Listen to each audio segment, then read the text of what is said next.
there are some things that they can do without any of this as well, which is going to definitely impact the H-1B program. What happens? Shortage of officials.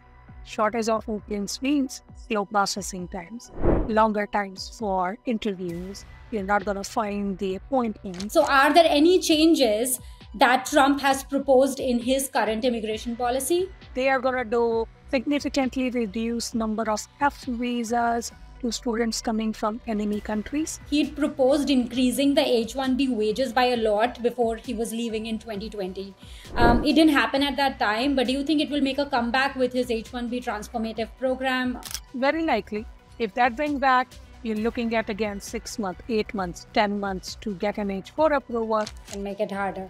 There was a mass exodus of officers. That, coupled with COVID, had put everything on hold. Hi everyone, I am Priya from It's OKR and welcome back to our channel. Today we are going to talk about 5 things to expect about immigration that will impact Indians if Trump wins. And of course, to discuss that very important topic with us, we have none other than Sonal Sharma, who you have seen various times on our channel. She is an immigration lawyer and we will leave all the details in the description box as well. Hi Sonal, welcome back. Nice to meet you after a long time. Hi Priya. Thank you. Yeah, long time. Yes. So for everyone who's watching, we will try to talk about high level what's happening with the immigration policies that Trump has in place and then address some of the specific things that he had brought up around immigration last time and see what that impact could look like if he wins this time. So Sonal, without further ado, let's begin. So are there any changes that Trump has proposed in his current immigration policy? They are going to be strict on immigration, right? That's just given. That's what their campaign is. That's what we've seen in the last Trump administration as well. So, but in their official agenda, things they had mentioned about illegal immigration and legal immigration, both, right? And some of the things are to utilize federal law enforcement for immigration enforcement. Now that goes towards curbing the illegal immigration at the southern border, seal the border and stop mass migration. A lot of things that they are suggesting are already happening. This administration has also kept those things, to stop the southern border crisis. But they are going to do much more stricter in terms of enforcement actions. Carry out largest deportation operation, and that includes detention camps. That's the proposal, right? Strict vetting for visa issuance, that's towards illegal immigration. Prioritize merit-based immigration. Now, this is new. Right now, that's not what legal immigration for U.S. is, but they are suggesting that, like other developed countries, U.S. also should have a merit-based system. So we might see that coming up. Again, it has to go through Congress and the changes have to make, and we'll see whether they have the majority to implement all this, but that's what they're proposing. And chain migration, or what is chain migration is when somebody comes in, then they sponsor their family members, and then they sponsor both family members, and then they sponsor their family members, and they want to end that. Again, Buy American, hire American. Baha is definitely going to come back. We have seen that in the last. It is there in this one as well. Now, this is the official Trump policies that they have announced regarding immigration. Now, there is another report, Project 2025, which is a report from a right-wing think tank, which they are proposing now. Trump has officially denied any connection with Power 2024, 2025, but given the history that a lot of people from this foundation, Heritage Foundation, last time were found jobs in Trump administration, and a lot of people might go serving in the administration from this foundation, and people who are behind this further 2025. So it's possible that you might see some of these floating around when the Trump administration comes, which obviously includes increased funding for the wall, eliminate UNT visas. These are the visas which are available for abuse or trafficking victims. So they are trying to get rid of that. significantly reduce number of F visas to students coming from enemy countries. What does enemy country mean? It can change, right? China was once ally, now it's enemy, so it can change who is enemy country and who is friendly country. Repeal DACA and TPS type programs. Now, these are the programs that are not Congress approved, that are not regulatory based. These are under executive actions, which presidents have initiated under their executive actions, and we'll talk about it more later. Work visa reforms that will include H-1B program and all the associated changes that they tried to bring last time, right?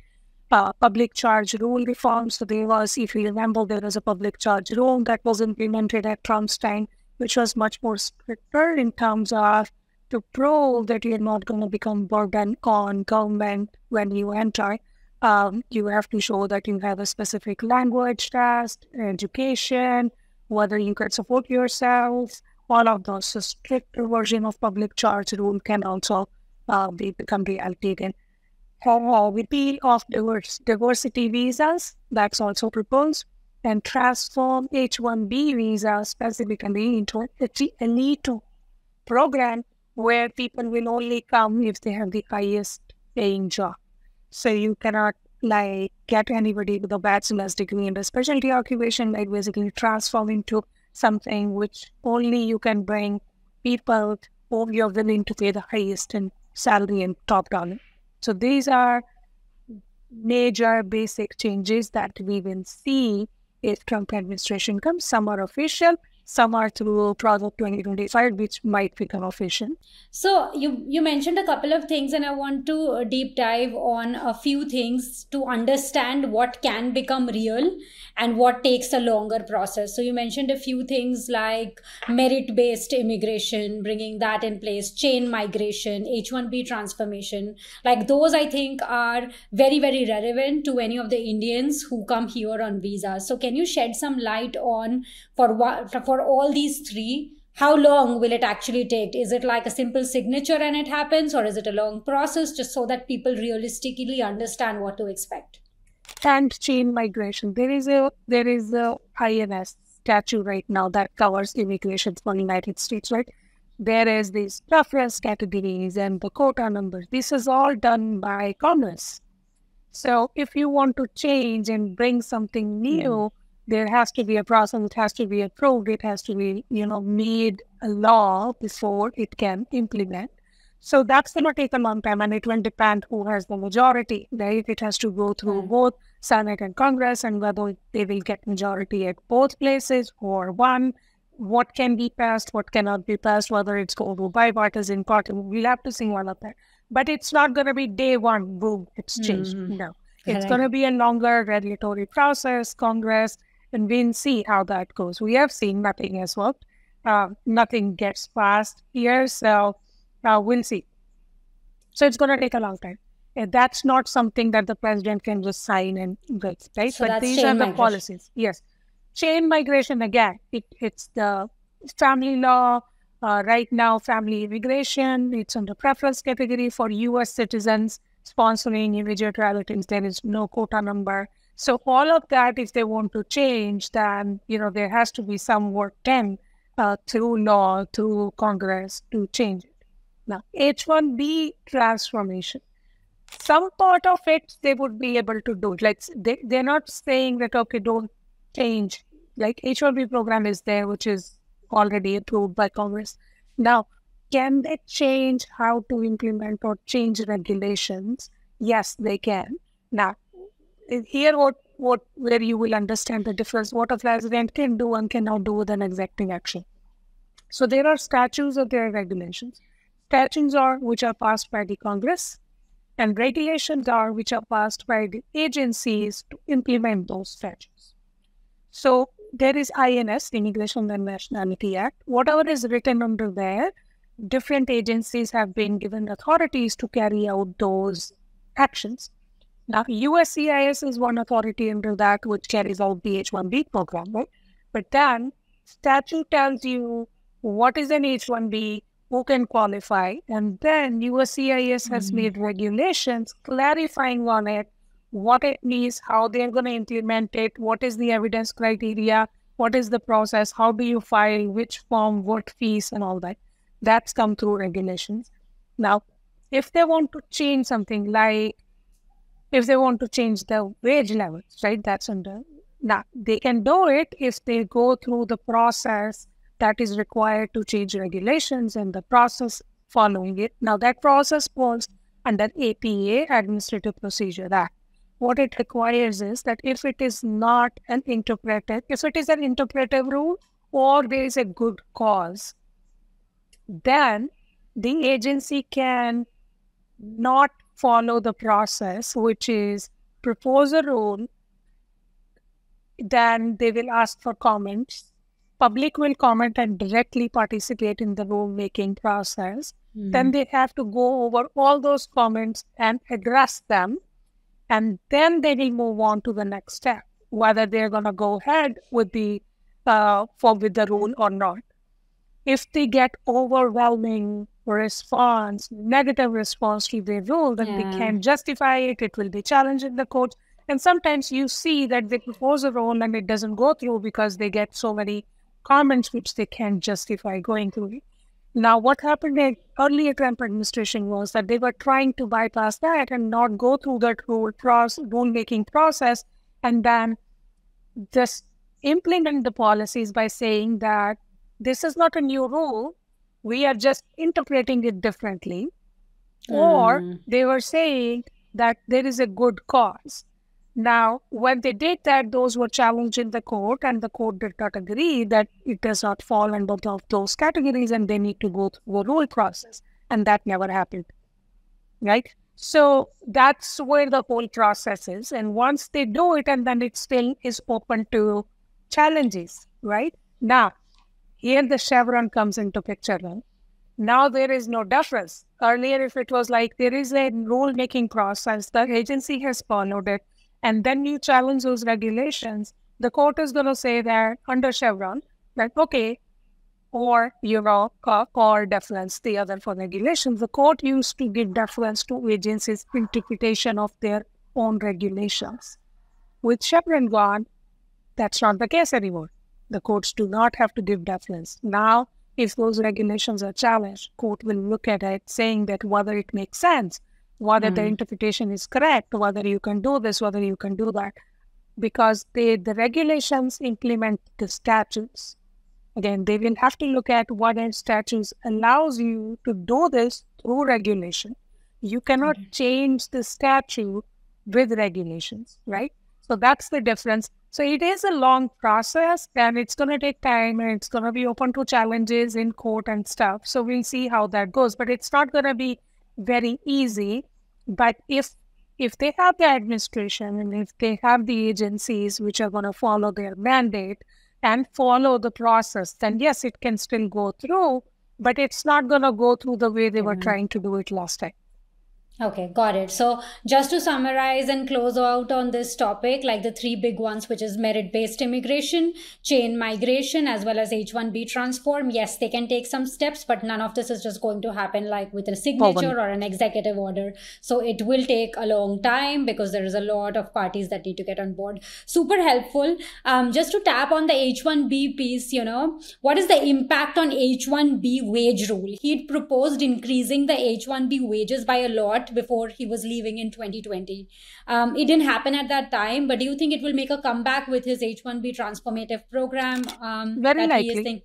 Very likely, because that's what they're saying. The Project 2024 also kind of hints at, right? Transformative elite program, where you're going to be getting, you can only bring people who are highly paid. Like if they're going to raise the salaries or prevailing wage to like 100% more, then that's what they're achieving by that. But also, this is like apart from whether they can do it through executive action, whether they can do some things through, rule-making process. There are some things that they can do without any of this as well, which is going to definitely impact the H-1B program and the other related applications to H-1B programs, just as H-4 and H-4EAD. What are those? Those are like, they had introduced biometric fees for H-4s, right? They can bring it back. Okay. If that brings back, you're looking at again 6 months, 8 months, 10 months to get an H-4 approval and H-4EAD. They are against the H-4EAD. They cannot take it back. But what can they do? They can slow it down. They slow it down for you to get the work authorization, right? So you're looking at that. Processing times can increase, right? They can reduce premium processing for many services, and processing time in general can go to months or years. RFE for H-1B cases, for O-1 cases, for I-140s, for I-485s, you're looking at all of those.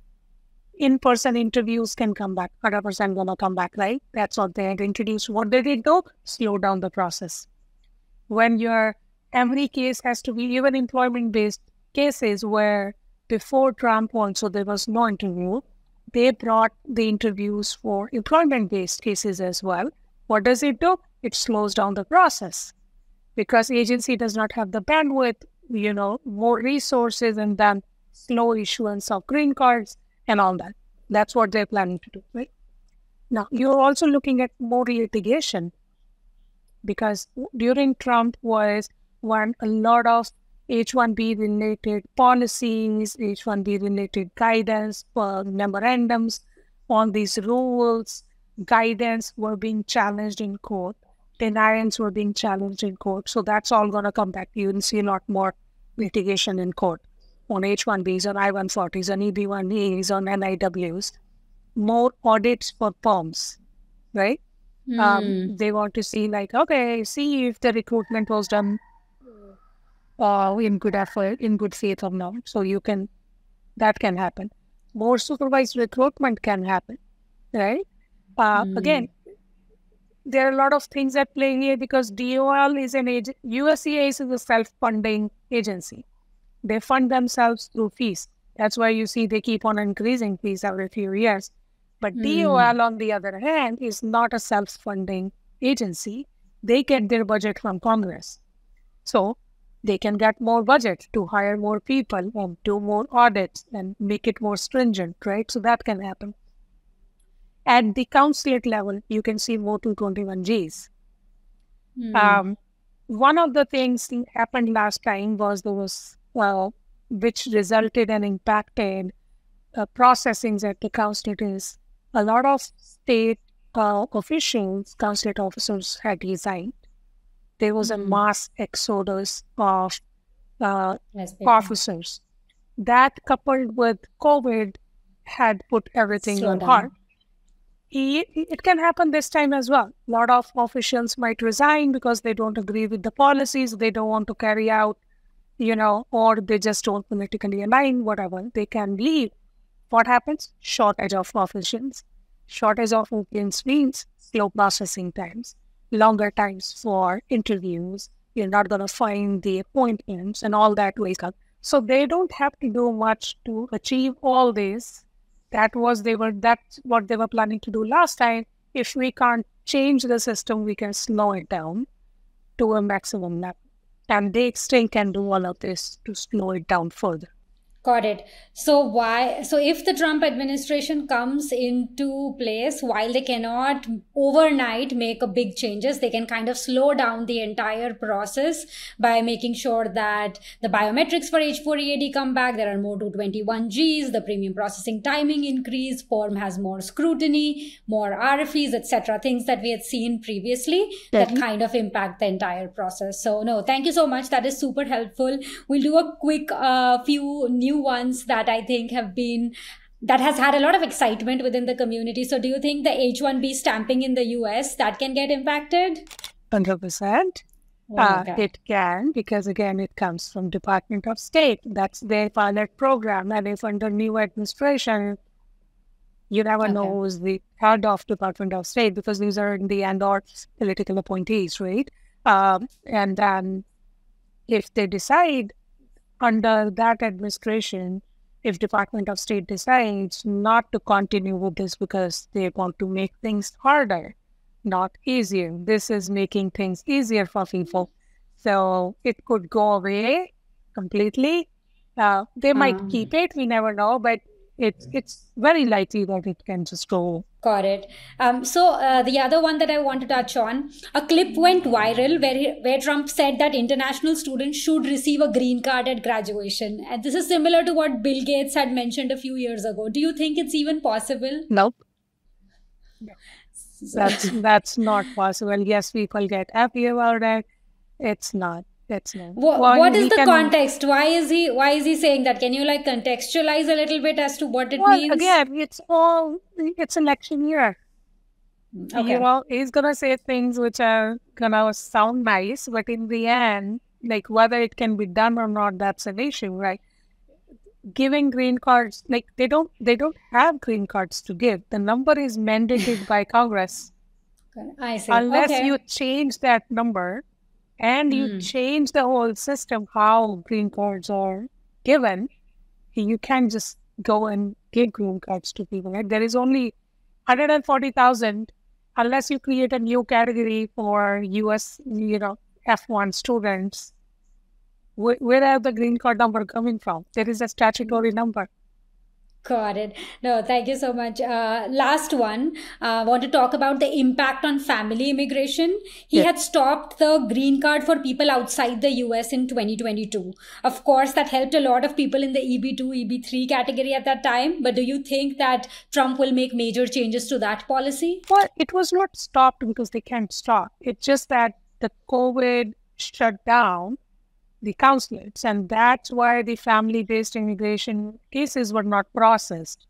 It was halted, and the fact that there was massive shortage of officers, because you see what was happening at that point. Any officer who was in China, they were given an option, given that China was the epicenter of the virus, right, to come back.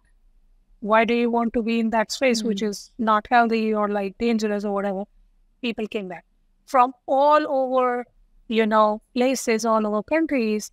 A lot of officers came back home because they want to be, home with their family, and still the safest place to be in terms of like if the vaccine is gonna come or, all of those things. If the borders are gonna shut down, we'll be stuck outside. A lot of these things played part. They didn't shut it off. It's just that it slowed down. Yes, there were some policy changes which impacted some countries even more, like people from Iran, Iraq, like all those countries, right? Those are separate issues. That is under national security, and president has authority to stop and people entering into the country. Even if they have an immigrant visa at the consulate, they could still stop them entering in the country under national security. And that's what was happening. Entry into the United States was restricted because of many reasons, different policies, but that impacted family immigration, that it separated families and they could not come. But it could be because of COVID, it could be because of the other transit bans or policies under national security. Thank you so much. I think this was super insightful. And for anyone who's watching, if you're looking to understand the impact on immigration, or especially on Indians if Trump wins, then this is the only 25 minutes of content that you need to watch on the internet. And thank you so much, Sonal, for sharing. Before I close it out, do you want to quickly summarize things that Indians should know about and the impact on immigration if Trump wins? Well, again, depending on what visa category it is, the major visa category for Indians is H-1B, employment-based green cards, and F-1. Those are the, and most likely all of them will get impacted, one way or the other.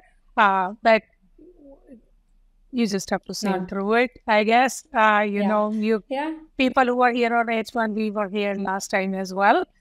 Sail through the difficult time, you will probably sail through this time as well. Yeah, it eventually works out. Our visa was rejected in 2020, and then eventually we moved to H-1B and then processed our green card and everything. So if things aren't going your way, remember it's OKR, because they will eventually turn around. Thank you so much, Sonal, for joining us and sharing all your insights. Have a great day.